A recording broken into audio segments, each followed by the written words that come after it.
Darren, we're just flicking you an email so you can. Right, okay, cool. Easy. Oh, well, you can try it, but you need that Ed. started. Away from the chamber. I've been on it before, so yeah, I remember. For a bank. Thank you.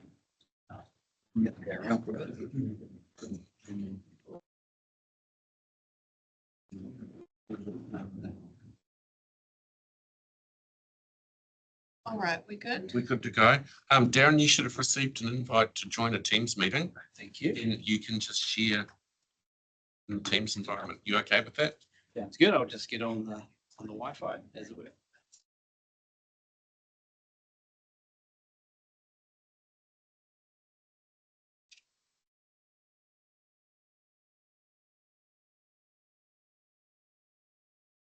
Are we back and open? Yes.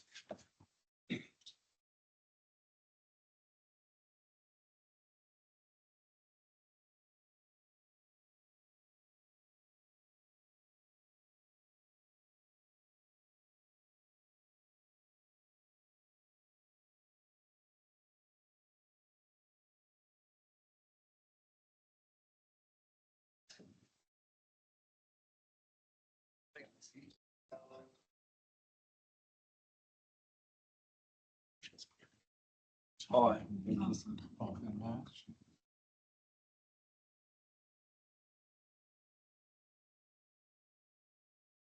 Technology grant. Waiting for it. There you go. When you're ready. See this. All right. Able to share. Yeah, I can do an introduction if you're. Yep.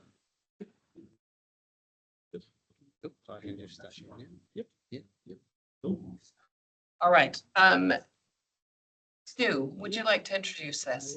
I will. So I'll introduce you this morning to. Darren, have you got your mic on? You maybe have your mic. Are the speakers, are your speakers going? Volume down. Yeah. There we go. Wait. Introducing you to Darren Levy this morning. We're talking about his title, Master of Human Synergistics. Yeah, he has been around for a long time, 12 years in the land of human synergistics and 5 years before that as a client. So knows it to an extreme depth, I guess you would say, and has been supporting us on our journey for the past probably 6 years or so, with you and other members of the team. And we talked in the previous CEERC meeting before Christmas just about our OCI actions and what we were doing as an executive and led by the CE. And you discussed, getting better understanding, I think, Paul, of the actual tool and hearing from someone with deep expertise around what the model is and how what we are doing in this space is going to contribute to us taking the culture forward in a positive and constructive manner. So I guess that's probably a round up from me. Then I'll pass over to you. And on. Morning, team. How are we all doing? Welcome. Good. Thanks for having me. And always a pleasure to talk about culture. It's what we do. And we have the pleasure of being, as Stu said, of working with the organisation for a number of years. It's not always a pleasure to work with some organisations, but definitely is a pleasure working with this organisation. The readiness and the willingness to step into the work has been fantastic, and we look forward to continuing that. So put a few slides together because I think the visual, the see it to believe it, can be really useful. Of course, happy to take questions at any time. Please don't hold them to the end. The questions are usually best asked while they are fresh, so please feel free to interrupt. As the team here knows, I'm not precious surrounding that sort of stuff, so stuck into it as you would like. All right, so we'll start off with a bit of conversation around what culture actually is. I think that's really important. From your perspectives, what is culture? If we had a new recruit within the council come up to one of you and said, hey, look, need some leadership and some guidance, what is culture? How would you describe it?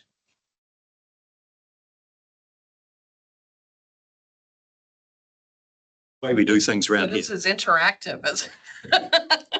If you're ready for that, I am. So the way we do things The around way here? we do things around here. Great. That you'll observe, feel, experience. Good. Excellent. Other thoughts? Like it? Get the Oxford of English out. Get the old diary, crack this thing, yeah. Symbolism around the place, the art, Yes. the messages we send invisibly sometimes, not Yeah, totally, yes. So the artifacts, the symbolism, the things we celebrate. yeah, and the things we don't, the things we recognize and the things that we punish, the things that go beneath that water line. If you think of, look, I haven't got an iceberg in the slideshow, but I think, yeah, we're sick and tired of those sorts of things. But it's what appears beneath the surface that matters most. And often we don't know what's going on until we have a good look at it. And that's the approach that we take. We are social scientists and we like to get into the organizations to figure out what's actually going on and just lower that waterline so that you can be aware of what's happening so the organization can make changes that actually matter. And those changes tend to stick more because we're actually working on the right things. And you've all probably heard about engagement. It's important to have an engaged workforce here. There is a very fundamental difference between engagement and culture. Often we overemphasize and focus on engagement because you can have a very short survey, ask a couple of questions, and you get a score. And we quite like scores, especially from a governance perspective or a leadership perspective. Is the dial going up or is it going down? But just like in your car, you've got to be looking at the right dials to know what is actually going on and what matters most. Engagement is an outcome of culture. Okay, I can have a highly engaged workforce that performs very, very poorly. Make sense? Yeah. No, No. Tell me more. no, please carry on. Sure. Yeah. Come on. Like I said, happy to answer questions whenever you want. Okay. Yeah. Oh, look, all right, okay, I don't want to slow things down. But my experience and my research tells me that engagement actually, high levels of engagement actually are a predictor of a whole lot of good organisational outcomes. I quite agree that culture creates engagement, Yes. but I think engagement's been found to be a lead indicator for a whole lot of good stuff. Yeah, nice. So definitely, if we have an organisation that has highly constructive culture that's driving levels of engagement, collaboration within teams, between teams, external adaptability within the organisation. So I think engagement in isolation isn't enough. So I can be connected and I can be very satisfied, enjoy working here, but quite happy to cruise. Or I'm not so clear on my objectives or my roles and responsibilities or expectations of me. So I think we need to think more broadly about that. So yes, not the only measure that matters. And so we do measure that. And we can, I'll talk to you about how that actually works. And there are some things around that that can support that engagement to be even more high, which is great. So yes, our view, and there's many, you can crack the Oxford dictionaries, and I've had the pleasure with Shine and Peter Shine, who, if you think of the godfather of organizational culture research, and I'm sure Paul, you'll be very aware of him. He was a big influence on us. I actually gave him his first selfie at 83 when I was in the US. So that's my very influential individual in my life. But often it's around how we're expected to behave, cultural norms, shared values, and those expectations. The key thing with anything cultural, it is something that is shared. It's not my view, it's not Chris's view. It is a shared way of working in the organizations, how we get things done. Sometimes it's how we thrive, which is what we're aiming for. Sometimes it's how we survive the organization. So it can drive some more defensive responses that are less effective, leads to lower engagement and therefore lower performance. You remember TomTom, these navigation people before Google came in and offered it for free and disrupted our industry. I like to think about this from a culture perspective. You're not stuck in the culture, you are the culture. And that comes to this table as well. The impact from a governance perspective on culture is probably more significant than most governors or board members that I work with. How often I go into executive teams or senior leaders and folks on the shop floor and say, oh, but the board said, governors said. Right? You may not have even said that. But that's the shared belief about how things work. That influences how people behave every single day. It influences their decisions. It influences how they engage with key stakeholders and customers in the organization. Really, really important that the ownership rolls all the way up through the executive leadership team to groups like yourself. So we will have ownership of that. Otherwise, it's very easy for everyone to do that and nothing changes. Okay. All right, so some of you will be aware of the blues, reds, and greens. I think the circumplex has the word plex in it because it can be complex, but simplicity is really, really important. If you haven't come across those before, the 3 key clusters around the circumplex, and circumplex is just an academic term for a circular model. It's nothing too exciting. We've got our blues, our greens, and our reds. So the constructive, which is across how we approach task and how we interact with others in the organization, is the more effective way of creating organizational outcomes that are effective.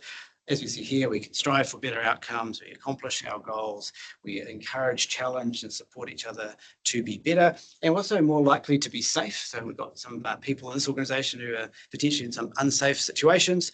We work a lot with organisations around safety, and culture drives better safety outcomes as it does better innovative outcomes. So the more constructive we are, the better those outcomes be. However, sometimes we can go below the line, if you've heard of above and below the line from that perspective. In our green styles, it's where we are focused on protecting ourselves by keeping the peace. Right? So we are not having the challenging conversations. We avoid conflict at all costs, avoid decisions that could potentially impact us personally or impact our team. So we've become quite protective and insular. We see that in sorts of global politics at the moment as well, never mind within organizational politics as well. So what happens here is we can stagnate. And in this day and time, if we're stagnating, we're going backwards. So that's just not acceptable. And finally, in the red, this is our aggressive defensive behavioral norms, where we are more forceful, we are dog eat dog sort of situation. You've got to prove yourself, make sure everything looks good, alter the spreadsheet so you're okay, even though that might not be the transparent truth. And we tend to be more micromanaging, controlling, and dominating. And obviously you can see within those 2 red and green behavioral environments, these are the sort of environments that people tend to leave. Okay, we say you don't leave a job, you either leave a culture or a leader. And what we do find is performance outcomes significantly decrease when we have too much of those defensive styles, as well as we can't retain and attract the best people. So how does the model work? We have on the screen here our How Culture Works model. Root cause is really useful from that perspective. We're looking at that right-hand side. It's not on this slide because it's really got a whole lot of stuff on it, so I wouldn't add too much. There's a bit of white space on that right-hand side there. That's where your KPIs and organizational outcomes targets will sit.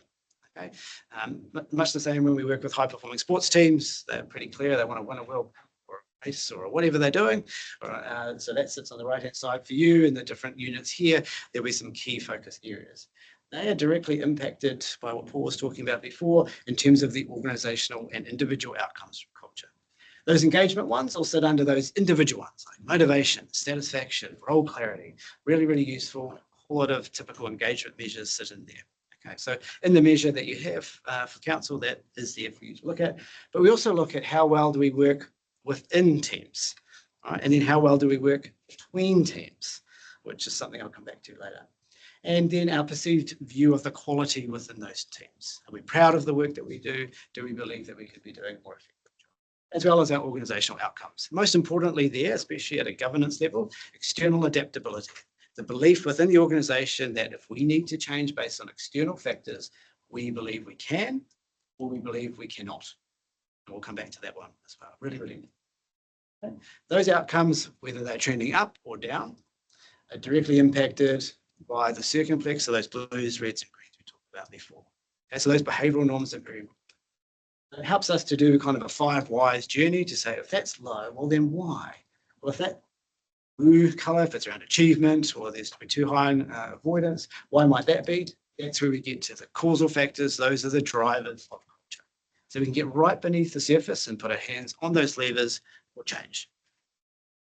From a leadership perspective and a governance perspective, if there's one thing that you take out of my conversation today, and one thing's probably more than my kids get from me, it's about focusing on how is individuals and leaders within this organization actually shifting those dials.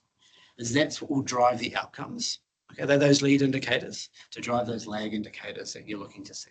So it's not about more blue and less red and green. That's useful. This drives that. That's the dashboard on the car. If the light's on, you want to know why. That helps you to get beneath the hood of this organization to improve it, which is what the team have been doing over a number of years. That's got to be the focus. How do we measure that and get commitment to change? All right. So I like to play games. I thought you can be interactive, Pamela, if you'd like around that one. I've got on this slide here some of our constructive styles. We've got self-actualizing on the left-hand side, where that's having that collective growth mindset, the willingness to learn, the willingness to change and to be better, have integrity and respect. Then we've got affiliative, which is about building trust and key relationships and collaborating with each other. And then achievement, about getting things done and getting them done well. You all know the organizational values? Council? Be responsible. Be responsible. Where might that There's three of fit? them. There's three of them. Yeah, good. There are three. Tick. So be responsible. Where do you think that might fit? I can't read it, so I'm struggling. Yep, that's okay. So we have be responsible, which is great. It's a self-actualizing. Make the right calls for the right reasons. Take ownership. We see the opposite of self-actualizing. Yes, you're right. It is quite small font. Avoidance, where I won't take responsibility. If I can pass the buck to somebody else, I'll do it instantly so that I can protect my own patch. Okay, so that directly correlates. You also have respectful, which is connected into affiliative. Respect, effective behavior, both internally and externally in the organization, driving the focus on supporting others. Really important. And finally, which is really important, being effective. It's all about achieving. Been into many organizations around the world. I was working with a big bank recently, and even their values mapped to this. Working with Weta Digital, and my kids get very excited about that because it's all the Marvel movies, Avatar, so did theirs. Every single organization will map in some way, shape, or form.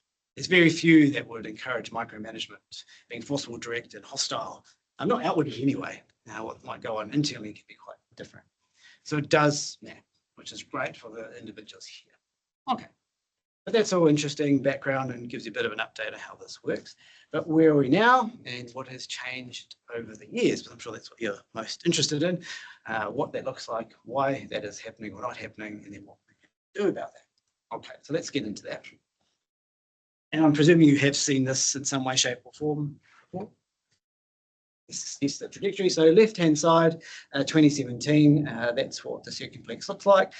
We have predominance of passive defensive behavioral norms coming through, especially around that avoidance and conventional. So that can encourage people to avoid making decisions. We can procrastinate. There are delays to decision making and reinforcing the status quo, or that's how it's always been done around here, is kind of the typical language we would hear. But we did have some constructive styles, but Darren, is it worth mentioning, this is what staff respond to, correct, how they perceive the environment they work in, yeah? correct, 305 people, yep, that completed the survey. That's what that looks like. The rings around that circumplex that you can see there, that is benchmark data. So we have a global normative database that we compare that to. So if you might notice here, there's a dark line around this middle one here. Yep, the third one. So that's the median of the norm group. So if you're on that line, you are like most organizations around the world. If you're above that line, you're above average. If you're below that line, you're below average. Okay, so the more that we see the colors coming through, you see that significance of what that means. But also importantly, to Chris's point, if we jump to the right-hand side, we also asked all of those people, ideally, what would that culture look like to motivate you to perform at your best, to deliver on the purpose, vision, and mission of the organization? Right-hand side is what people believe, the environment, the conditions present in the environment to drive them to be better. That's what our staff have said. Correct. Exactly. Interesting point on that is no matter where I have gone, whichever organization I've been in as a client organization of Human Synergistics or organizations I work with, they fundamentally look like that. We used to publish a whole lot of our research because that's what you do, right? Back in the day, you print it out. But what happened was it got kind of boring from that perspective, is what everyone wants is essentially the same. However, different cultural environments, that can be different. I was in Italy last year doing culture and leadership work. Slight variations to that. The little peak in oppositional there shifted to some of the Greens, just part of their culture. Other parts of the world, they can be more competitive, but still quite small. So that's the most important thing. Because that gives you the gap where we are now and where we would like to be. So just a question, that future state that staff feed into, is that done each time you do a assessment? Yeah. So it isn't completed every single time. One, because typically, I'm not a betting man, but if I could place a bet on it that it wouldn't change too much, and it adds unnecessary cost and effort by people. So what we do tend to get through is when new people come into the organisation or we're doing a new survey, we get them in to learn more about how this works and get them to complete that in a workshop scenario, and then we can show a more recent one versus that one. Okay, so totally possible to do, but it's over to you to do that. So when was that future state assessed? So that future state, I think, would have been the most recent one is 2019. 2019. Yes. Is there a reason why the N value is like 300-ish when the other few were like 400, 500? Yeah, that's right. So we tend to say a minimum of 20% sample randomly stratified across the organisation. So you could actually do less of that to be statistically significant and representative. So we take all of the different units across the organisation, get a random sample of 20% that we do. So there's no influence around that to be a representative of the organisation. At that point, the decision was to do it more as close to a census as possible. So, which is great, but you'd get to a point where asking more people wouldn't change. Yeah. Aaron, Yes. this is organisational wide, Yes. and so you're taking the team and measuring their concept of how this organisation works and how the culture works. Do you focus on the individuals themselves? Because we all know that a team is made up of a whole lot of players. You don't want them cloned. You want them to think independently, to act as individuals. Yes. Is that part of this process or not? Definitely, right. So great question. So, and that segues very nicely into quite a significant shift between 2017 and 2019. And one of the fundamentals that was implemented at the time was a leadership development program to support leaders and therefore individuals to be there, to be more effective themselves. So we utilize the same visual model, but applied to behaviors at an individual level. So then we can start connecting the dots between the two. And what we did see when we think about those drivers of culture, the leadership causal factors significantly increase because of that leadership development program. And leadership is most highly correlated with effective cultures. Very highly correlated. If anyone's into statistics, this will be exciting for you. If you're not, just feel free to think about what you're having for lunch. So causation being one, right? So every single time that will be the truth. And getting a high level of correlation on that. Some people in other tools, I won't mention them, have a correlation of under 0.2. Okay. So 20 times out of 100, what they say to be correlated will be true, but actually 80% of the time it will not.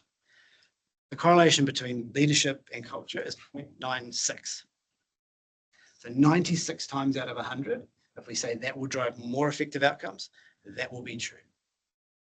If you're into statistics and you like social science, it's pretty significant because human beings do weird things. So actually, I probably wouldn't have believed it as an external if I said it was absolute causation because people aren't like that. But that's about as close as you can get. So yes, that's really, really important. And that's something that I know is on the ELT plan to relook at that leadership development program, how that is impacting the organisation. I think that was a significant factor in the initial shift 2017 to 2019. That leadership program also supported those leaders to learn how to understand, assess, and shape culture. And it worked.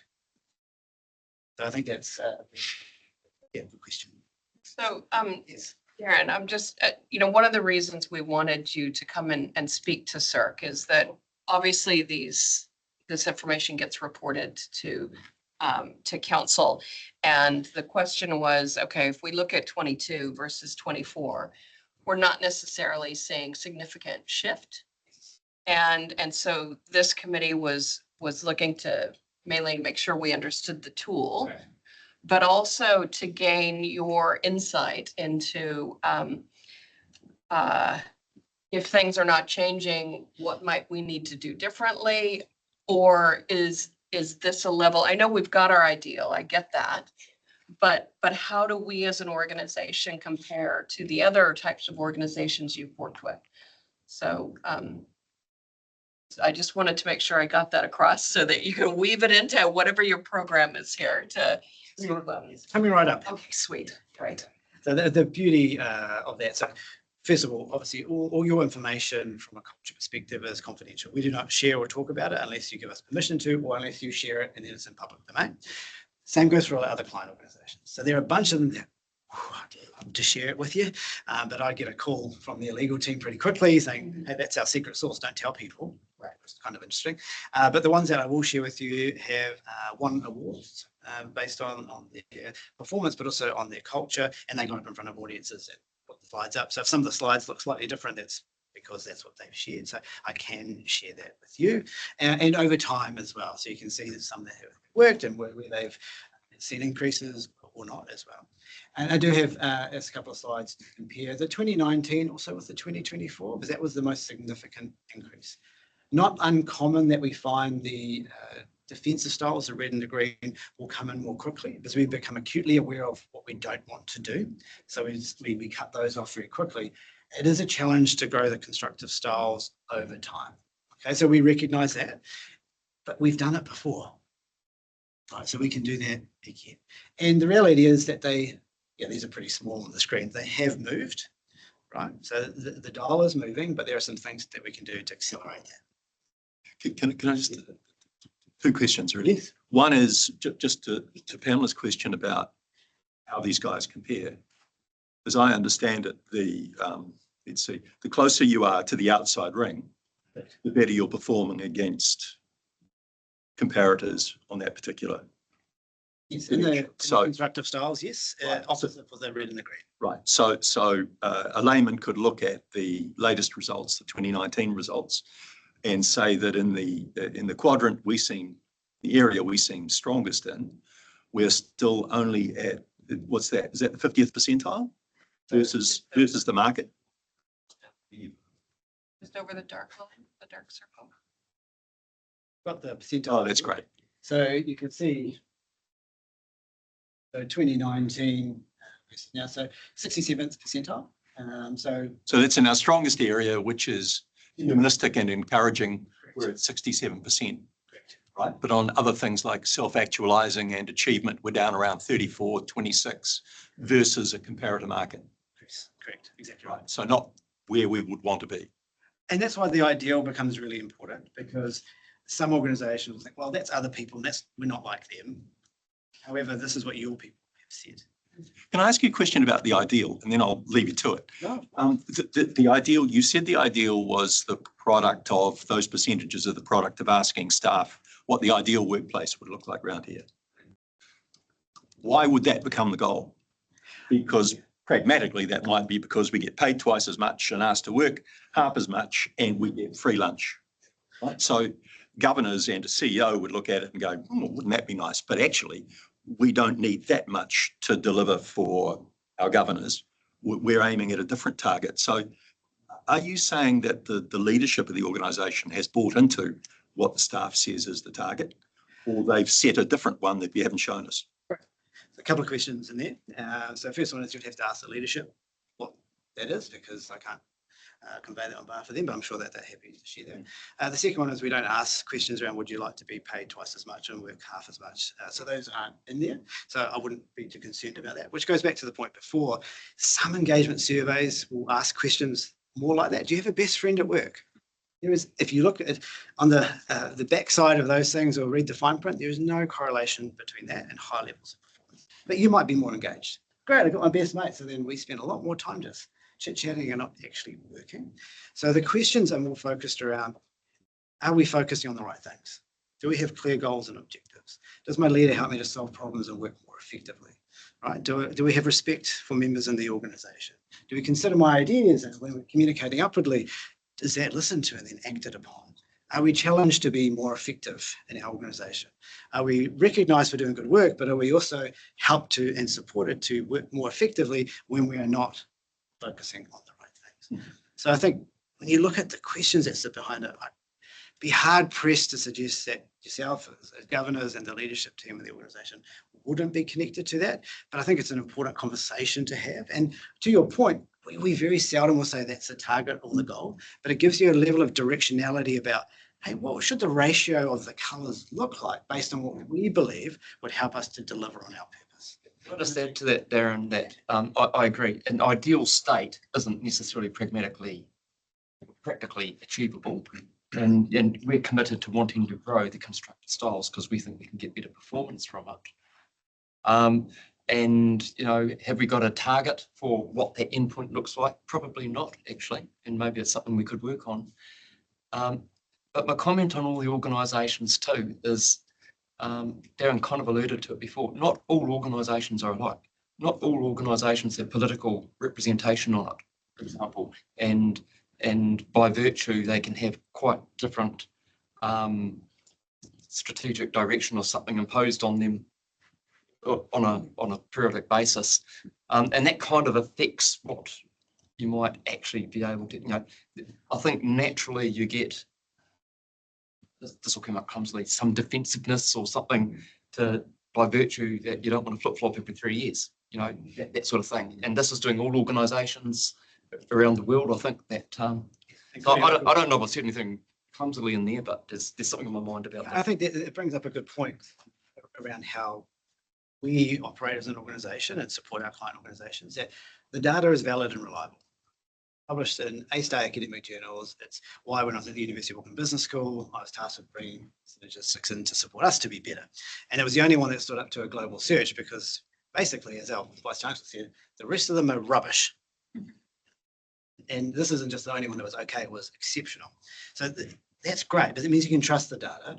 The data in the absence of context provides no insight. Right. So when we've had conversations in the organisation, like the situation from a political perspective and all those different things, yeah, it does influence it. But so does, I'm working with GlaxoSmithKline, global pharmaceutical, what region does out of Singapore and what this part of the world does affects them too. So there's always a contextual feel to it. So the idea isn't that it has to be like the right-hand side, but definitely closer towards that than the opposite. That's what we're asking for. So it's about directionality. Are we growing and closing the gap towards where we want to head? And over time, yes, that has been the case. The rate of growth has slowed. Let's be honest about that, realistic about that. That does happen. So the question then comes back as to what can we do to reignite and re-energize that? Because the answers are here already because you've done it. Yes, those conversations with the team are really, really important. What does this mean for us? The other things that hopefully you have seen as well are the outcomes. So we provide that data as well. So 2022 are the grey bars and the coloured bars represent the most recent measure. So as you can see, plus or minus the same, but there has been some trends slightly down here, but some like roll clarity have moved up, which is good to see. Others are trending in the other direction, especially ones like external adaptability have been one of the biggest drop-offs. And that's our belief in our ability to change if required to by external drivers. And so some of those external drivers are part of your normal cycle, but there's other drivers out there that are seeing changes happening from an external perspective. So that is important. That blue line that's up the top there is a constructive benchmark. So when we look at the most high-performing organisations based on our research, they are achieving that blue line across all measures. All right. So the more, if we have an ideal culture like this one on the right-hand side, highly likely through the level of correlation analysis that we've done, you'll have high blue lines. Similarly, from the drivers for culture, don't worry about reading them here, but just look at, it's like a skyline in New York. We want lots of skyscrapers. So we can see here that we have had some increases, but we have had some things falling backwards. And similarly, the 85th percentile is that constructive benchmark where we see the highest levels of performance and the highest constructive cultures that come as a result of that.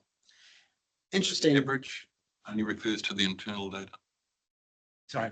Average, the line, the average. Right. The average is our global database. Global database. Database. Yes. So we have millions of people and thousands and thousands of organizations. So we compare you against those. So that historical average is comparing you to Chris's point before, other local government organizations, other corporate organizations, high-performing sporting organizations, a whole range of organizations that we work with. Okay, that's important. So interesting enough, which was a good choice by the ELT when they did their planning in terms of what are we going to be focusing on. The leadership development program was something that was, I think, #1 on the list. Yeah. We can see on the right-hand side, these maroon sort of coloured ones. We have dropped away from those over time. They were quite high early on because of that program. So I think that's a good choice. Because again, they are very highly correlated with effective cultural outcomes. So are the rest, of course, but that's a really great place to start. We're good at use of punishment. Yeah. So punishment is absent here from a negative perspective, which is a good thing. But on the flip side, yeah, and use of rewards, which is right next to it. So we're not so good at recognizing behavior, effective behavior, and we're not really punishing that. So then what happens, that can grow a little bit of passivity of kind of nothing happens. So those are the things that when we put that into leaders' hands, to the question before, we actually change the culture by teams of 5 or 10. I'll listen to my direct leader because they influence what I'm doing every single day, and we change that over time. So we report on the organizational ones that's easier to do in a few minutes here, but those become really important about how do we support our leaders to support their teams to be better. When we work with GE globally, there's thousands of teams, right? It's the same thing, just more teams. So is it fair to say, in summary, that we got off to a great start and made some quite significant change, but then from about 2019 onwards, the goings got harder? And that seems to be what those comparators show us. Yes, yeah, so that's right. So there's a level of plateau from that perspective. And I'm sure in those intervening years, there's been a number of activities contextually. We've had things like COVID and moved buildings because you've got this fancy new one and other things that are going on. So we understand that, but so do other organisations, right? So I'm sure the burning question, must have been around the ELT table and with your help. Why is it that we've slowed down? What is it? What's the block? What conclusions did you come to in terms of why you slowed down? I think that we've got a couple of things around. We needed to reinvigorate the leadership program. That's dropped away and fallen away a bit. I think there's a couple of other things. I don't know if you've got it, but Stu can talk to them around the things that were said, that we need to build up a lot of that trust in staff. Some staff feel like there's more control coming in, and they probably feel it's coming up from quite high, and we just need to re-empower staff. If you did a review right now, and part of the organisation that knows that there's a review of their part of the organisation going on, I can tell you there'll be a lack of trust. Especially when they've heard, what they think they've heard some of the drivers of that are, and that's the sort of thing that we're trying to rebuild up the trust that people can feel accountable themselves, and that, they can go on. We've got a number of things that we're doing. Yes, we've had the COVID, as Darren says, other organisations have that too, so we should be able to compare ourselves to how they would change. We do have some things which are different, like at the last election, we had more turnover of our councillors than we've had that I've been here anyway. That has a change on the organisation. I know it's probably fairly, I'll say it anyway. I think we've done well to hold the line. Some of what this organisation's have to deal with. We've got a lot of change at government, and that filters down in a big way through to what we need to do and how staff feel that their role is impacted by it. I think we're mindful of it. And Stu's leading with the ELT to say, we've gone through all this data, what are the things we can do? Yeah. I think it's worth noting as well, from 2019 till now, the organisation's probably almost doubled in size. Would it have been around 300 people, and it's now around 630, plus the staff turnover that we've had in that time. So when this programme was initiated, it was totally embedded across the whole organisation and all of the staff at the time, with the, I guess, leadership development program needing a refresh, and some of the kind of key members from across the organisation that had the knowledge and shared that and supported the whole process has left a bit of a gap, and that's what we've realised. We really need to invest in that again, to get that knowledge up, and then to be able to share that with the 630 people that we now have that maybe don't have a great deal of knowledge on this. So that's quite an important point. Yeah, I think that you can't underestimate how important it is. So change done to us, Chris was talking about the lack of trust, that we don't tend to like that. We resist it. We push back on that. I was running a change workshop here last year and heard some of that in terms of how change was being led in the organisation. And that's why we're running the workshop, to support people to do that more effectively. So you're aware of that, which is great. So the leadership development program, a key component of that was the change leadership workshop for a couple of days to support them to be more effective around that. And then also the culture coach part of that to help leaders to understand what culture is, for them to understand the impact they have on their people, and to therefore have a structured approach to take the data and don't just look at it and go, that's interesting, and do nothing with it.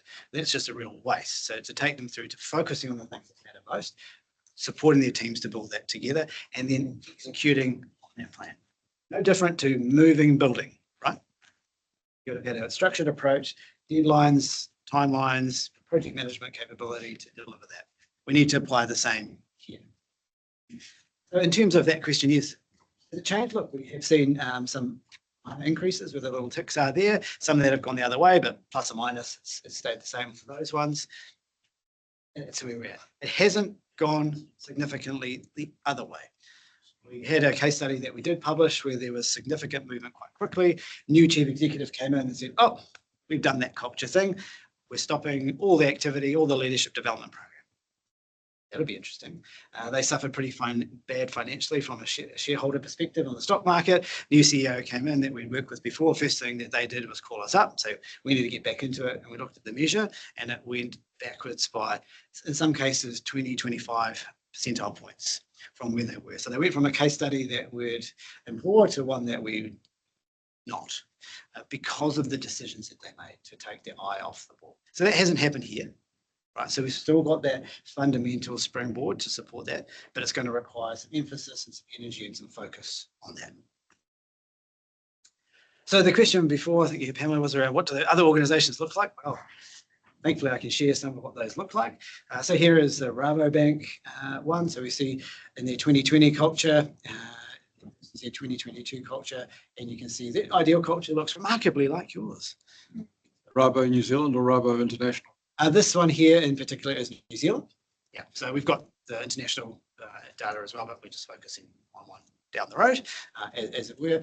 So from that perspective, there was a significant amount of change, very similar to where you went from 2017 to 2019, a drastic reduction in our defensive styles, the red and the green, but also very strong growth into the blue, and a very similar looking profile with humanistic encouraging being the number one.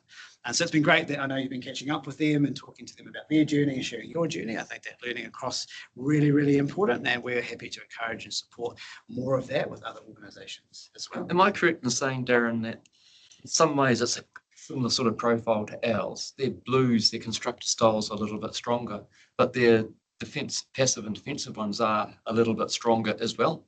I've got just inserted your one here, so I knew that question would come up, so they're just here after that. So you can see from a aggressive defensive perspective, yes, far lower here, which is excellent.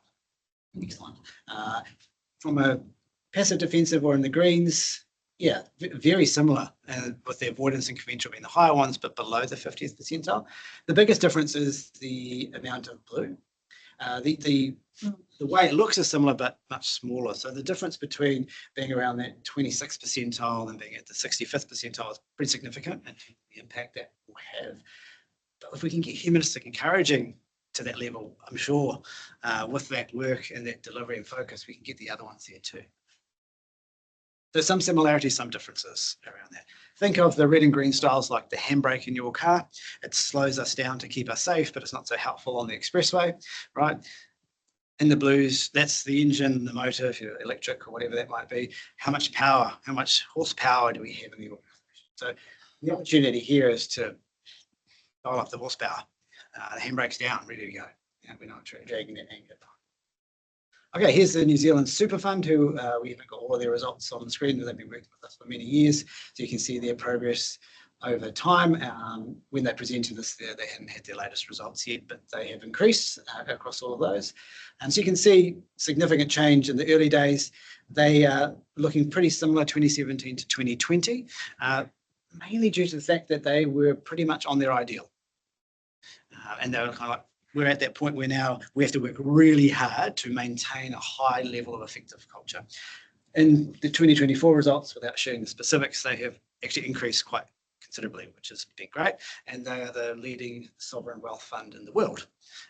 And the pleasure of working with a number of chief executives, including the current Reserve Bank governor, and he very clearly said the link between leadership and culture and performance in the organisation is absolute.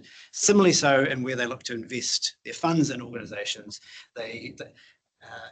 Adrian actually said, I wish that we could publish the circumplex on all annual results because you know where to invest your money. So I love that too. Can you identify where the changes in the chief executives, because I'm aware of 3 changes. So what years did that occur? So we had Adrian stepped out sort of after that 2015, something like that result, before 2017. And we've got a new chief executive now who's between the 2020 and the current one. And so they've been able to maintain that even with shifts in chief executives and I think that's something that is shared here as well, that there's a real level of understanding and connection, and part of the cadence of the organisation is to work on culture, and it becomes part of what you do. There's some folks that have worked at the Super Fund, to your point about getting their own 360 feedback, who have about 6 or 7 measures of that over the years. So it's how they do things around that. It's their culture. You join the organisation, and within your first 4 weeks, you will complete a self-profile using the same colours, to induct you into this is how we talk about behaviour and performance culture in this organisation. Similarly with working with livestock improvement, they do the same thing. So it's a big part of how we operate as an organisation. So working on those things and whatever's relevant to you in the organisation will support that over time. Being your results, and then next one is Constellation Brands, who I've been working with for a wee while now. There's their progress 2020 to 2022, now to 2024. Again, they won an award in terms of the sustained change over time from their culture. Highly profitable organisation. If you drink Kim Crawford or Ruffino Prosecco or Corona, it's connected to them. So no, they're a fantastic organisation to work with. And saying to Stu earlier, happy to connect with Julie, who's the Senior Vice President of many, many things, and she spoke at our conference, and they've got a very structured approach from all the way through the organisation right up to the board around how this works. So yes. What are the variables you're using to assess their success? So, Sure. What actual variables are being measured and then correlated with the perception survey? The way that we provide our awards around leadership and culture is change.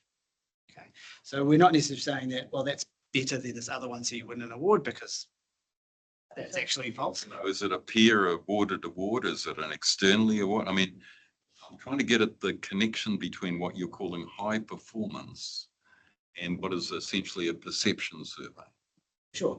So the awards are provided by us in this sense. So we've, as you can see, significant change. And we have a percentage shift that is required. This behind the scenes around that.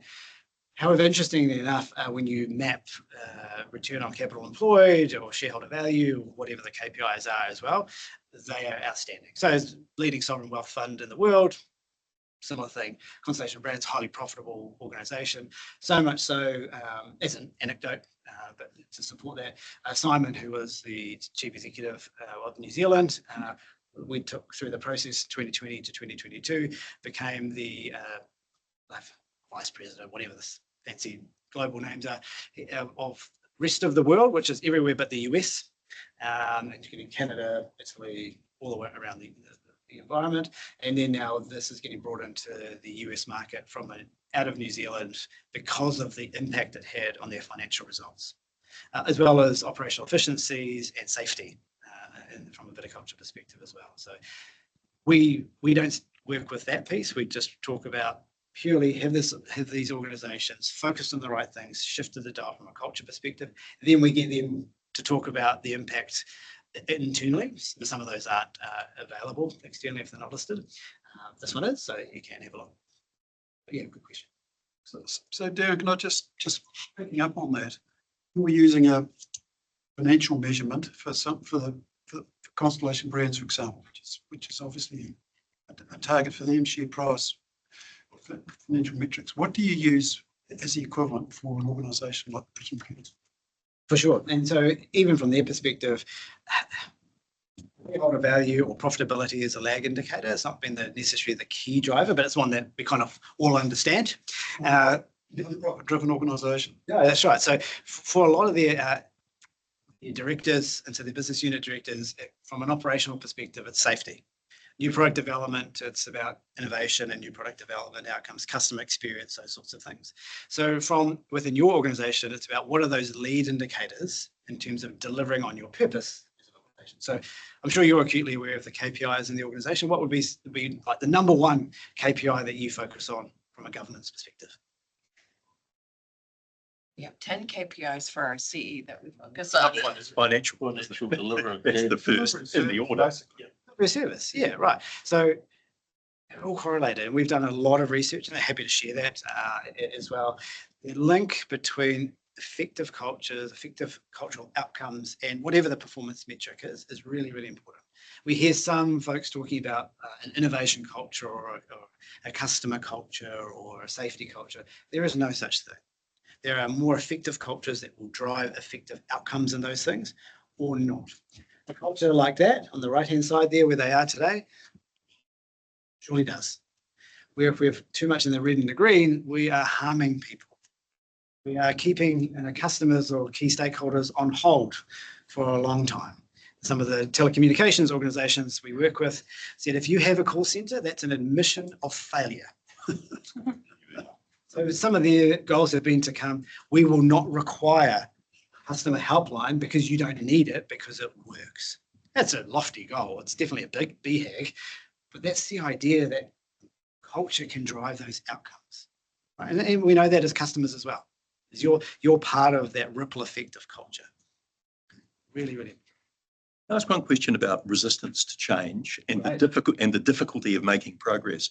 So you said, I think it might have been Constellation, where very shortly after arriving, you got to fill out your individual profile.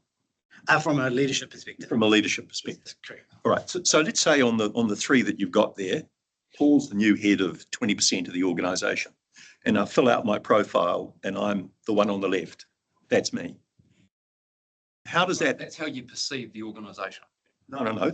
It's yourself. So that is a totally separate survey that doesn't combine results into here. So, Right. But it's possible that I could do one and it would produce a profile of me. you personally, yes. Yeah, and I am that one on the left-hand side. Let's say that's me for a minute.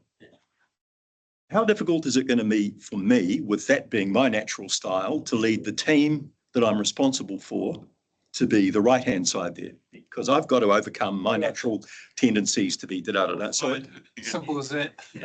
I guess what I'm exploring is how stubborn leaders with their feet in the past block the journey that you're trying to make. Love that. That's great.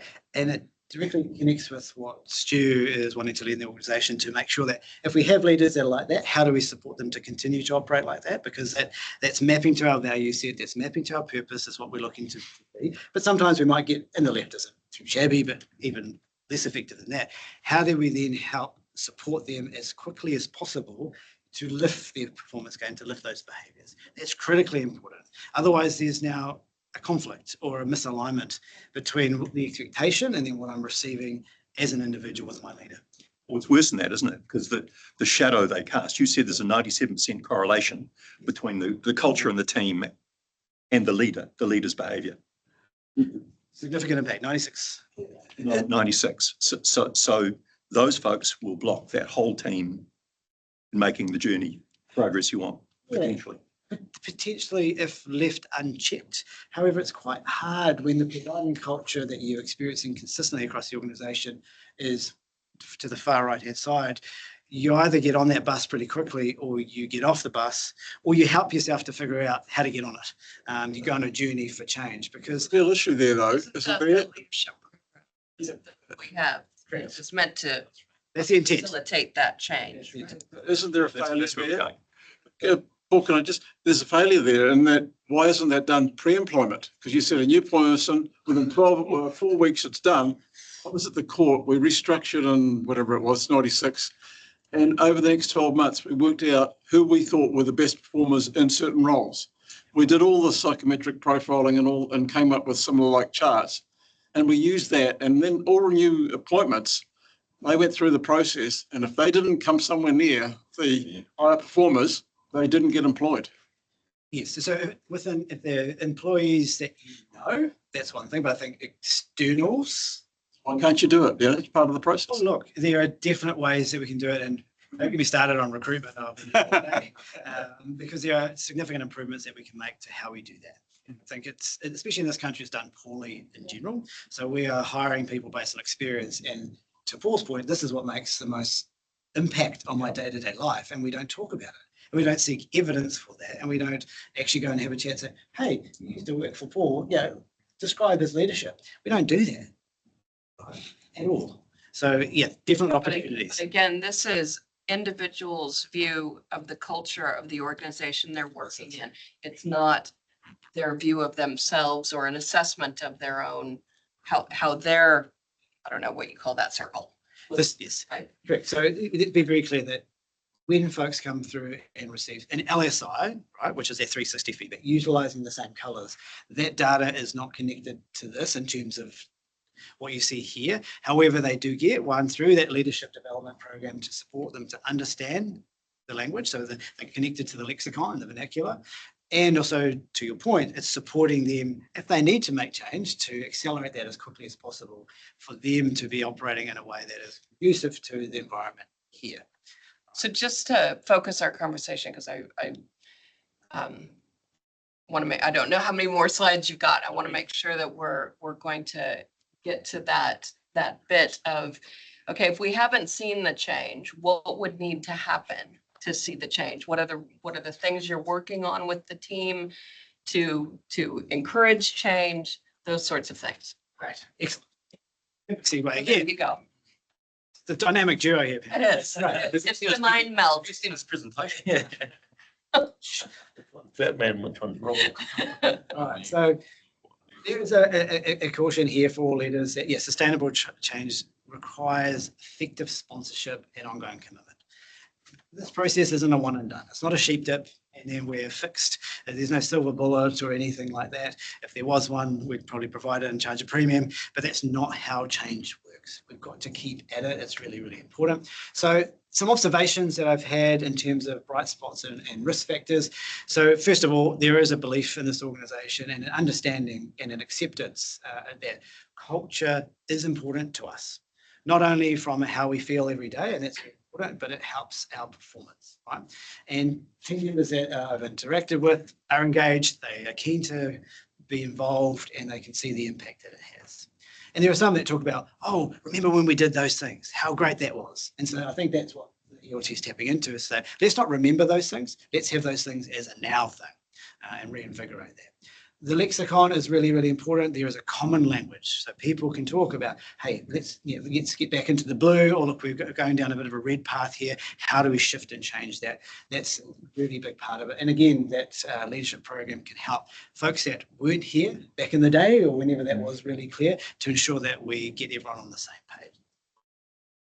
The data suggests that teams actually work very well in teams together. They're not far off that constructive benchmark. So within our department, we work pretty well. And I'll come back to it for a risk factor a bit later on in terms of what that can also mean. The support here is with humanistic encouraging being the number one constructive style. We believe that people make a difference. They're more important than things, plant and equipment and assets. Really important that we support and challenge and encourage them to be the best. So that's a very strong driver.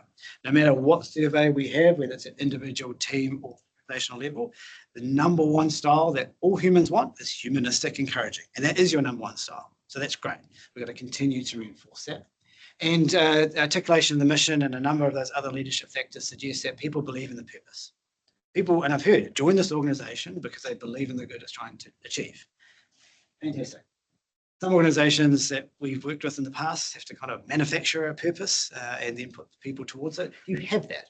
But then can be a gap between what we say our purpose is and then how we go about achieving that. And closing that gap through the culture and making it more constructive will help you to do that. There are some risk factors or some watch outs as part of that. What the structure in terms of the culture program, I think, is really, really important. If we looked at Constellation Brands results and what they shared at conference, which Stuart's got access to as well, and we'll connect you up, a very structured approach to how they take the data, how they focus on what matters most, how they converge, how they deliver their plans, how those plans are held to account and people own those, that is presented at senior levels and is supported and resourced very effectively, to the extent where some roles have been completely backfilled to support people to make the changes and complete, then come back into their role. It's not a let's operate outside the system and do another 20% on top of a busy job. We've got to take this seriously, like any other change initiative. It's really important. There is those lingering cultural norms around avoidance and conventional, delayed decision-making, spinning wheels, potentially reinforcing status quo, tradition over what's required for external stakeholders, et cetera, really, really important. So there's some opportunity to reduce there as well. The change one has come up in the conversation today, but that downward trend in external adaptability is definitely a risk factor. That the belief is that, well, we are what we are and potentially it's how it's always going to be. Well, if we believe that, it will be true. If we believe something different, that will also more likely be true. So that's an opportunity to support leaders to have the right conversations, to provide them with the tools so they're ready, willing and able to support change. This is only our staff's comments, not anyone else's.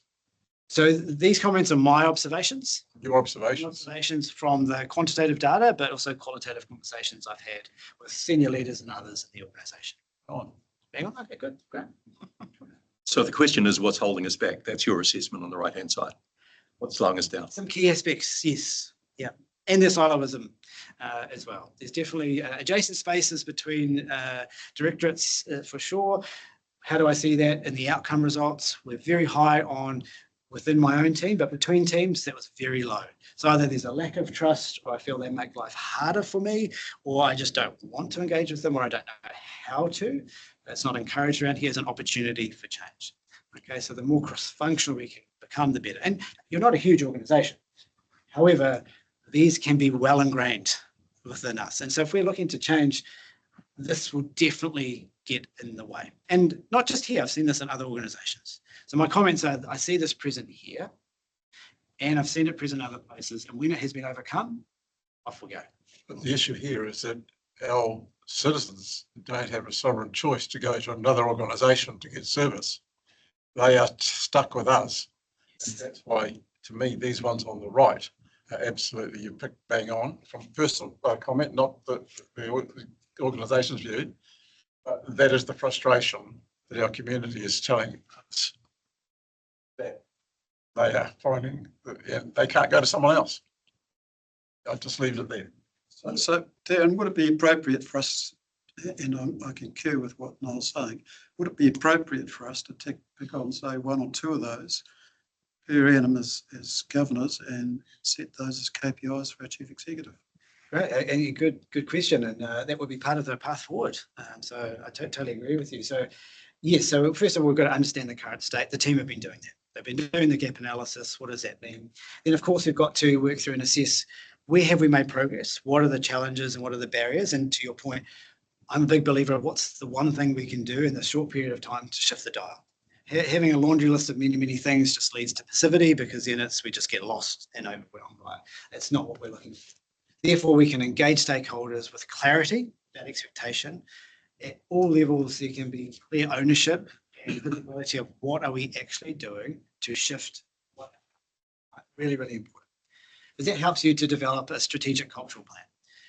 Culture needs to be on the agenda and consciously talked about in the conversation, like budgeting, forecasting, strategy, business planning, safety. This needs to be on there. But funnily enough, culture will drive effective outcomes and all of those things. It is the value chain that will influence what.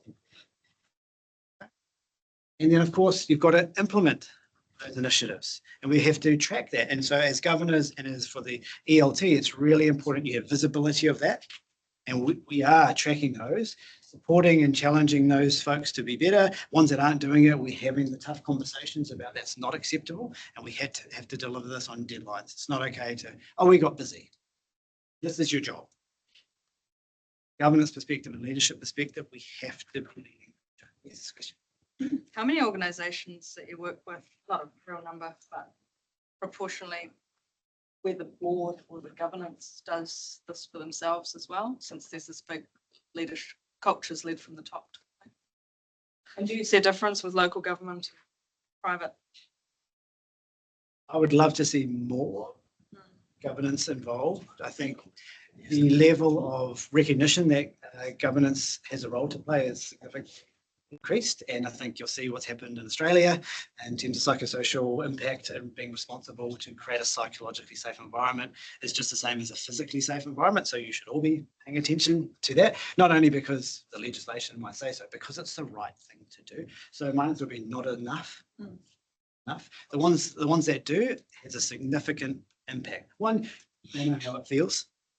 They know what's involved. They have the language as well. Language they understand. What we tend to find, which is why we start with executive teams when we're rolling out any leadership program, we become oppositional to things we don't understand. It can make us look stupid, or we don't have anything useful to add, so that feels uncomfortable. So the more that we are connected and engaged with that at all leadership levels. Differences, local, yes, of course, there's differences, but within each industry group, there are differences. So that's the contextual information we must understand. So that's why the blue, red, and green is not a judgment, not a leaderboard. It's insight into how you are currently operating, which can help you understand why certain KPIs, metrics, delivery of service are where they are, and therefore what we can do about that. So the context is important, but it's not an excuse to not change. Change with what you can control. Really, really important. Darren, can I ask you, do you have any comments around, so we're talking later on in this organisation, on this committee, around working from home and effects on culture? Yeah. Yeah. 4 minute realising. Yeah, no, look, so we measured a number of organisations that went through the culture process. New Zealand Super was one of them, Constellation Brands was another one, where they measured right in the mix of level 4 lockdown, and a number of things got better from a cultural perspective. Not everything, but a number of things did. Working with a law firm who should remain nameless to protect the innocent, although, yeah, anyway. And I had one of their senior partners there I was working with him before, and he just said, no working from home. I need to see the matters on my desk. If I can see them, I can see money. And that's how we operate. Okay, that's a perspective, pretty strong perspective. Went through the whole COVID thing, and he was constantly on the phone to me. I'm really concerned. I'm doing the wrong things. I'm dropping below the line because I can't see the matter. So therefore I can't see the money. Trust your people to do the right thing. Support and encourage them. Go back to your plan and do this. But it's difficult. But he did. And I said, how did it go? Horrible. I said, why? Everything got better. Why is that horrible? Because I was wrong, and I don't like being wrong. And wasn't often wrong. And so he learned a lesson, but it's got to be fit for purpose, right? So a number of organizations come to us and say, what should our policy look like for work from home? Have a direct and honest conversation with your manager about how appropriate that is based on the role and the expectations of you. If I'm out there in my ute fixing something, that doesn't work, right? But if I'm on a computer doing a report and I need a bit of quiet time and I can go home and do that more effectively, have at it. And if I don't like that I'm in a ute and I can't work from home, we have plenty of other jobs where that could be possible. Would you like one of these ones? No. Well, then that's your choice, and that's okay. So you have a conversation about expectations. It's about driving better performance, but it's for a number of talent coming through. If you don't have that, they're not going to choose your organization. So if you're happy with that as an employee value proposition, eyes wide open. It's this whole idea of it must be a certain amount of days in the week and all that. Really think about the unintended consequences from doing that, but also the unintended consequences from people just having free activity to do whatever they like. But generally, with an effective culture, we find that there's no impact other than a uptick. Darren, just before Chair leaves, I have a current API on strengthening culture to improve results, and had to come up with a plan, which we did at the end of last year after working with you. And it says the 3 years we're looking to focus on leadership, vision, and trusting and supportive elements. Have you got any comment about that just before Pamela leaves? Because I think she asked a question before. Are we focusing on the right things, do you think? Is that right? Yes. So you were talking about a leadership being one of them. Yep. So that's in that respectful, relative, humanistic, encouraging space. Vision is in your effective space from a value perspective and around achievement. And what was the series? Trusting and supportive. Trusting and supportive, which takes us doing self-actualizing and affiliative as well. So they're definitely in there, and those are the styles that you are currently scoring lower on compared to others. So we're growing those 3 constructive styles, which doesn't include humanistic, which is okay because you're already doing quite well, and that's in regard makes sense. And then when I look at the causal factors as well as some of the outcomes, yeah. Again, leadership highly correlated. If we don't have trust, it's very difficult to create the environment for us to work collectively and collaboratively together. And if we don't have clarity, which was interesting around your causal factors around goal setting, some of them are quite high, except goal clarity was very low. So the difficulty is about right. I'm involved in the decision making around my goals, and I accept them, but I'm not that clear on what they are. So to me, that's an opportunity. And that's where some of the green comes in. I accept them because that's a kind of a passive approach, but I don't really know what to focus on. So clarity of vision and articulation of that, fantastic idea. The key is about how do you make progress around that? And that's really the key. All change requires progress, but it doesn't always go that way. So it's about focusing on making sure we do deliver. So from a governance and leadership perspective, don't focus on the percentile, focus on what's the activity that will drive that outcome. Have we delivered changes in the leadership development program? Have we got those plans in place at the team level and they're being monitored and executed on? That's the stuff that is a lead indicator for the outcomes that you seek. And that's something tangible that everyone here can understand. Even if they don't understand the statistics, don't worry about it. This is what will lead to effective gains. 11:30. So through all of, I need to step out of the chair, and I'm going to turn it over to our deputy chair, Councillor Clarkson. Thank you so much for coming in. Really appreciate how you've talked us through the history of human synergistics within our organization and helped us, particularly as a committee, to understand the data that gets presented to us and see where those opportunities are. So thank you very much for that. so Darren, through all that you've talked about this morning, your message is your message that if you had to bet the farm on one thing, it's on leadership, the right leaders with the right behaviours. Yes, There's a correlation between what they do and the culture around them. and with the right support. Skills are one thing, but we've got to create the conditions for leaders to be effective. And that starts right at the very top. So what are the decisions we're making to perform economy with the resource, what all the tools that they need to be effective leaders? You can start in a place, and that's number 1 on your list. Highly endorse that. So go full on into that space is a great place to start. There's a whole lot of other supporting factors, but I think work through them and tick them off. Don't try and do them all at once. And it worked before, it will work again.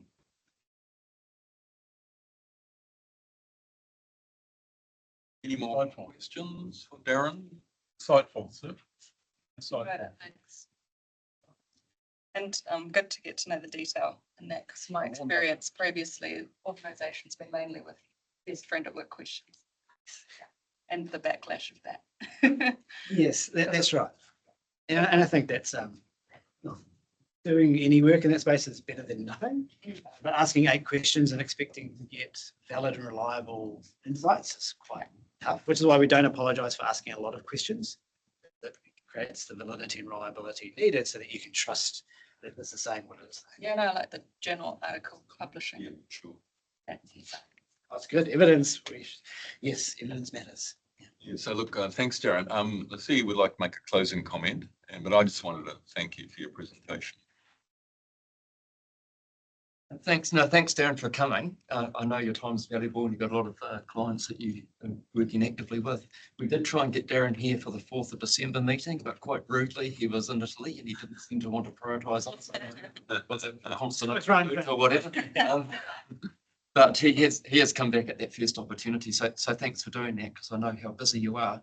But hopefully for yourself as councillors, you can just get a little bit more insight as to what we're talking about when we're talking about the culture program.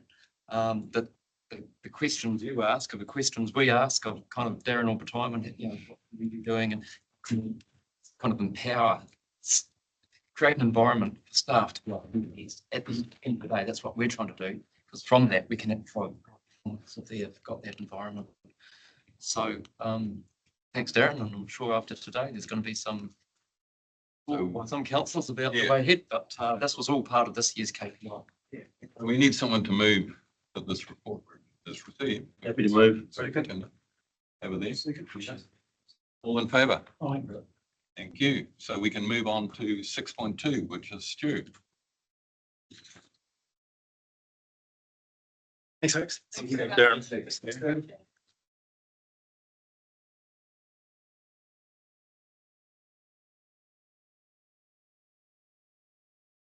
For me to proceed. Do you really want to artist? You're probably not going to say anything Chris hasn't heard. He'll be back. I would like I think he's just gone out. Yeah. Go ahead. It's been a hot topic, this one. Yep, so I've provided a paper on flexible working and also our work around performance. I'll take it as read and just take you through some of the highlights of it. Nearly half of the staff work remotely at least 1 day a week, which is pretty significant. And around that 10% of staff are authorised to work more than 2 days a week, which is a reasonably low number. And a quarter of the staff we currently have formal written agreements for that flexibility. The piece in there around the employee value proposition is something that we continue to talk about. People's expectation to have a degree of flexibility really since COVID has continued through. And the discussions in government around people's return and different private businesses are causing lots of discussion across the whole country and many other countries. It's a hot topic, but we do recognise that our competitors continue to offer these flexible arrangements, and the loyalty and the discretionary effort we get from our staff is high because we continue to maintain the options.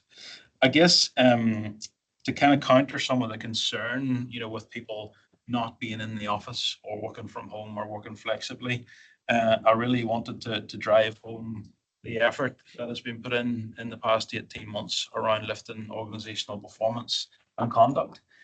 You'll see that we've had 61 people taken through formal processes in the last 18 months. That's almost 10% of the organisation. That's a huge number. You'd normally expect to see somewhere around 5. People in the private sector get very excited with these numbers because it correlates to dollars. You're talking around $1 million worth of productive salary there that we're basically utilising, which is pretty significant. If you're to look at margin, you might have to return a $5 to $10 million to get that profit return. And I guess the other piece is really that we have a strong expectation. We've had probably an hour and a half there with Darren around that whole leadership piece and the importance of that and leading our staff in a really positive and constructive manner. And we've got 122 managers and team leaders across the organisation that will have a strong expectation that they do manage the workload and they do ensure, that we're getting good outputs and delivering for our communities. And then you'll see just, that we had the biggest response ever to our pulse survey. We've been running them for 8 or 9 years now, and 150 specific comments relating to the positivity around continuing to support the flexibility that's ongoing. And I thought it was important to note, there's actually areas where people remotely full-time, and we're having fantastic results. And I guess you'll see that there in point 19. You know, we have a couple of, it's maybe actually later in the document, it is 26. We have a couple of people working remotely, one from the UK full-time and another one almost full-time up in Auckland, with significantly high outputs and significantly high performance. These people are in your top talent, which would be the top 2 or 3% of the organisation, which is absolutely fantastic, and is a good demonstrator that, you know, it can work in certain circumstances, but certainly not for all. And I guess the you know, the other important point to note is that while we've invested huge amounts of time and effort into lifting levels of performance and conduct in the organisation with our own staff, we also continue to hold high standards for people that we bring in on contract models. And where that's not working out for us, we address that really quickly, and you'll see in that point 27 of where we have done that. So yeah, I guess you know, when you look at point 20 there around the ideas that we've been looking at going forward, you know, a quarter of staff have formal written agreements and but the reasons for people to do that really are that they have, you know, a location where their partners work, or they want to relocate part of the week to be with them. They're taking care of other people, so they don't have to have that commute, that they can do that in the morning. There's a lack of distractions. That's actually a really significant point. A lot of our workforce have technical reports to write where they need peace and quiet. I learned this probably 10 years ago now. I'm a pretty personable chap, as you guys hopefully will have recognized. I love to go around and get to know people and have a chat to them. And I used to go up stairs in one of the businesses that I worked in to see the IT department, and would walk in and say, how are you guys? You know, how was your weekend? What are you working on at the minute? And the GM used to get a bit pissed off with me and say, you know, why do you keep doing this? And I said, well, I'm trying to build relationships and, you know, uplift their culture. And he says, you don't understand. Those guys are up there, and it takes them about 45 minutes to get back into the level of detail that they were at before you interrupted them. So can you kind of think about meeting them in the tea room or scheduling a meeting? And that was a good thing for me to realize. And I guess, you know, as we look at, you know, people preparing for a long-term plan or whatever it might be, documentations for you, you know, they need to have that kind of real focus time. And yeah, it's great. We've got a beautiful building here with lots of focus rooms, but to be able to go and sit in the comfort of your home with your own office setup, ergonomically, have peace and quiet to just dedicate where you won't have any interruptions is quite powerful. So there are some of the kind of key things from the report. Happy to take any questions. You'll see obviously the other matters in point 29 are some of the things that we're looking to review this, but happy to take any questions. I've got a question, but it doesn't come from your reports, so I'm not sure it's the right time to be asking it. But young Darren mentioned the fact that 2018 we had 300 employees, and now we've got. I want to know what's changed in terms of our mandates required by the organisation between 2018 and now. It's generated the extra need for extra employees. Definitely some. For a start, I don't know that those numbers are exactly correct. I can't disprove them either. So. Because I know when I joined the organisation in 2001, I'd say there was about 250 people. So I'm not sure there's only 50 added between 2001 and 2018. So I recall from 2019, like first year councillor, and I heard the number, it was near 500. Was it minimum 450? Like, so I agree. Just want to make that generalisation that it was in the right. Happy to let it rest, and we'll get some actual. But the next, but as an example, as councillors in the LTP, you've added good 20 FTEs in the last year and a half. Yeah, we can change that. You could, but I'm just saying that's an example of what you've added. You might say you've added none. I don't know. It's 140. That's 140 over that time. Then, on average. But is the end value an FTE, or is it just an individual? Yeah, there's a lot of part. We've had councillors who have come in and changed and strengthened aspects of our strategic direction and demanded more. And you can only do that by having more resource. And there's been questions, you know, whether it's outsourced or in-source, in-house. Oh, we can get it, but all that comes into play, is all I'm saying. All right. I'm not sure what the dramatic is what the numbers sound. Sounded pretty dramatic with the way Darren explained it. That's what I thought. No, Thank you.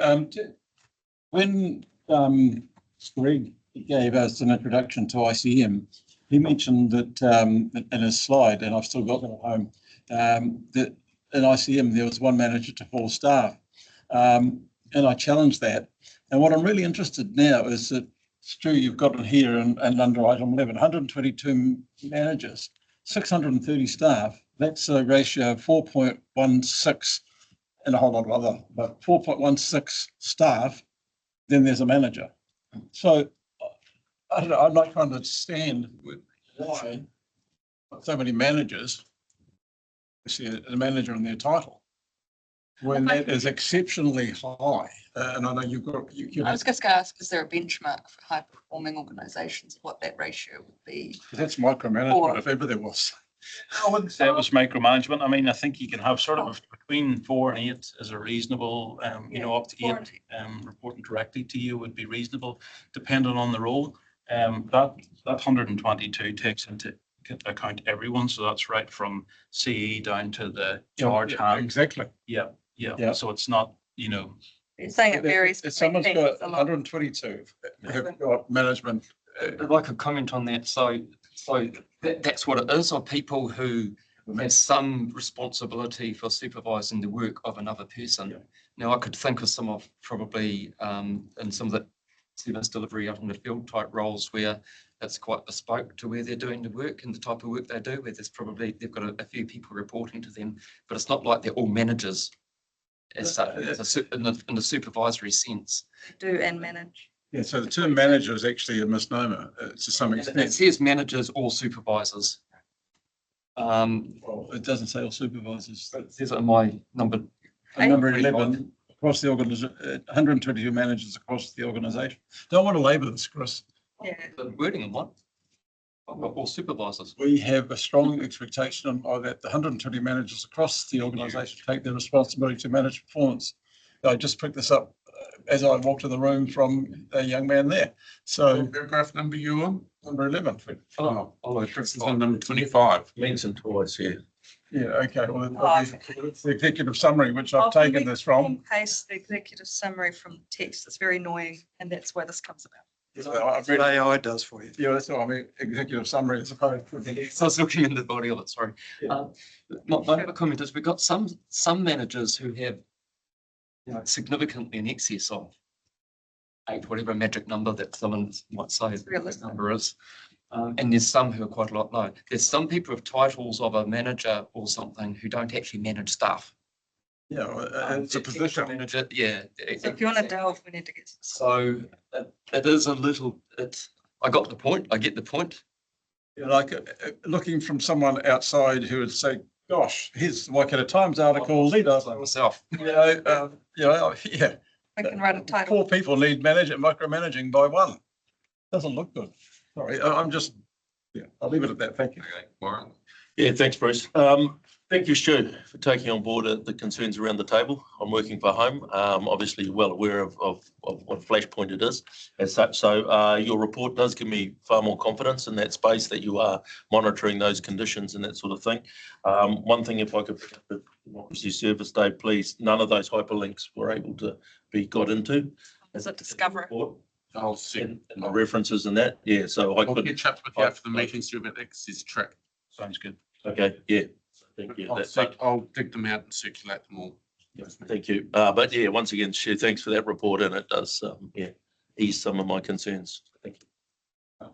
Yeah, very much the same Stu as Warren. My was hard for me to get my head around is the 49%. You know, coming from the background, all my jobs have all been hands-on. You know, going to work, you know, from 9 to 5 or whatever it is, and doing your job and then going home and being productive in that job in front of your peers.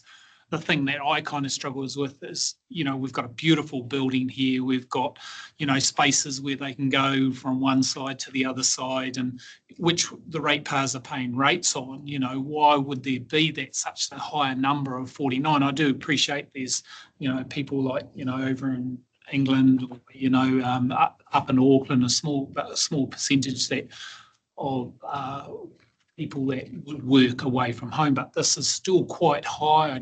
I feel even with the people that work outside in the field with the organisation here, that's the only thing I worry about, because this is a big cost, the building in here, and why would we have such a nice environment and create a nice environment when those people aren't here? Yeah, really great points. I think from a building perspective, that is a good point.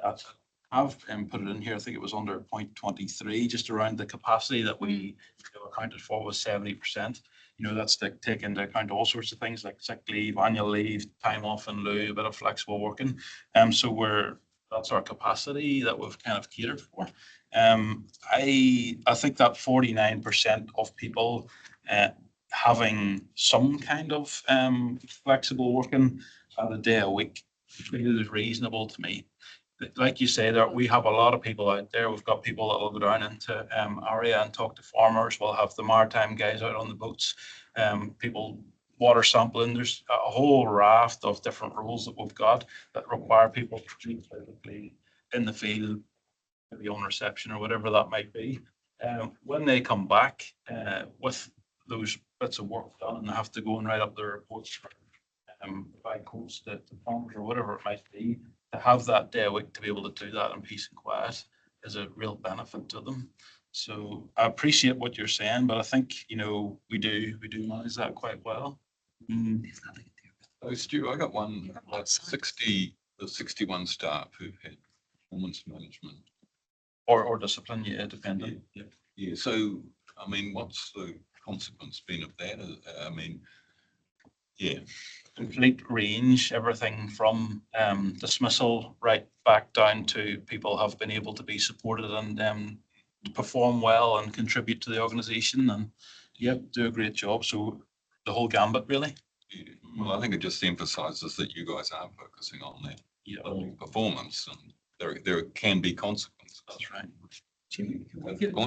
Sorry, Rob's just brought up. Have we ever looked at it like, a 4-day working week, as benefit for this organisation, to lift performance, so if you're working 4 days and got 3 days off, and then that would alleviate, Thank you for asking. I've been going on. I thought, It's just,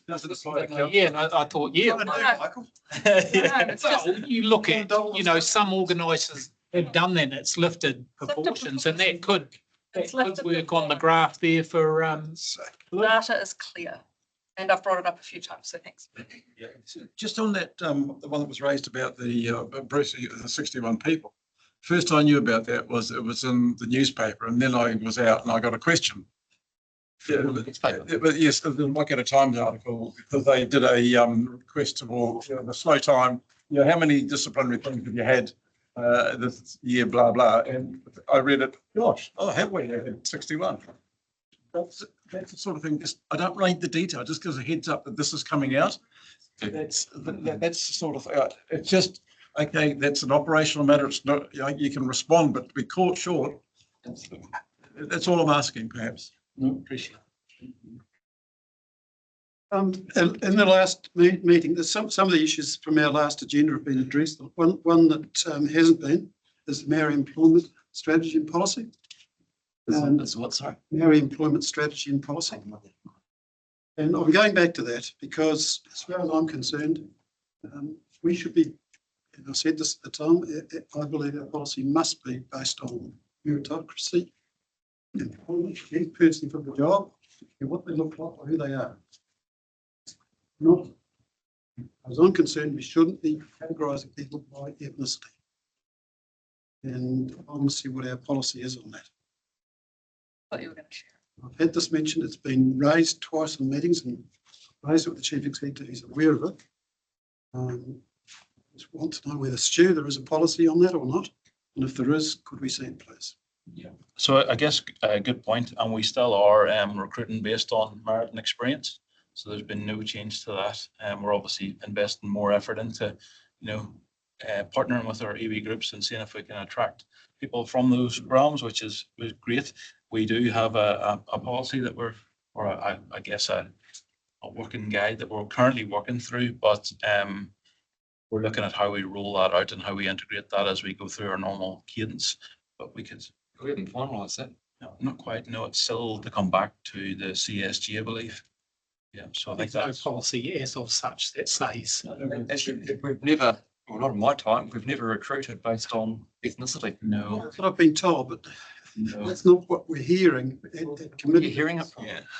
I've heard it twice now in committee. Well, as Stu's talking to some sort of document of some sort that obviously addresses part of Chris's question. So That's what we're trying to work through currently. That's to go back to the CSG. So I guess I think it's March that's due. So what I think we would have said last time was that, we do have something that we're working on, but we're trying to understand why is it that we're so underrepresented in our business from some parts of the population, including Māori. And a I'm large, asking the question, why does it matter? As far as I'm concerned, as long as we've got the best people employed in the specific jobs, And that's I don't think what they represent in terms of their race or ethnicity is irrelevant. Absolutely. And I suppose some of it is we've got to make sure that I think the examples I gave is where do we recruit? Do we recruit in places where you'd expect these people to be looking? If you've got people and from an ethnicity that think that they are kind of disadvantaged, look at an organisation from the outside, you need to look at inside in the organisation and think, well, why might they think that? Why might not we have people wanting to come and work here if they're based in that ethnicity? And that is what we're working through as a policy to check that and we'd be doing it if it was the other way around. But that's an thank you, Bruce. That's an opportunity though, isn't it? You're opening the opportunity for members of the community to become a part of the organisation. That's not saying that there's a quota. It's just that's the quota. yeah. That's the discussion I think that Chris is trying to get to. What is it and Why? Why? I think that's how I see it. Just to follow on from that, I'd like to see projects done with, tribes that, or iwi, to say, look, the biodiversity is growing and we need people into this. How about doing programs in there to train up those people, and then you get people that are interested that are coming into the system rather than, saying, hey, we need more Marion here. You go to those places and say, well, let's put programs out there for them to work towards and then you kind of got jobs coming into there. Well, be one of the types of solutions it might, You talked about it. Be careful about dropping into operational jobs. No, I'm just saying, for me, the same as in geothermal down in Taupo. Quite often we see all people coming in from out where that tribe, Tahara North Trust should have known, because it's been in the pipeline for 10 years to do that power station, to start training their people and giving them scholarships to do certain jobs that gets them, a guaranteed job into that.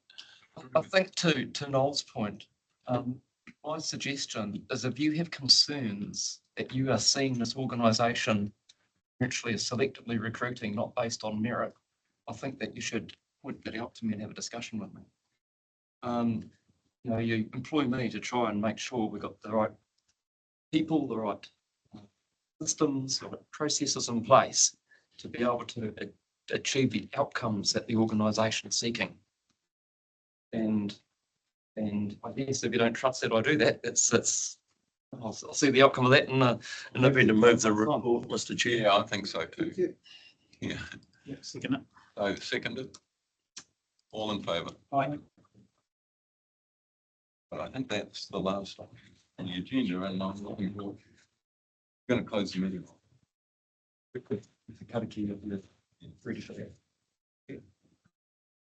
When mai te ku nui, te wāpea, te mama, nākau te tinana te inaro. Takatu, ko te rā e rongo, e whakaaria aki ki runga, tina, tina, humiai, huiai, ai. I just acknowledge the being able to participate and ask questions. Thank you. Yeah. And Sure. I am happy to have you here, not. Yeah. I appreciate it, but They are, everyone's welcome in all Yeah, yeah. of it.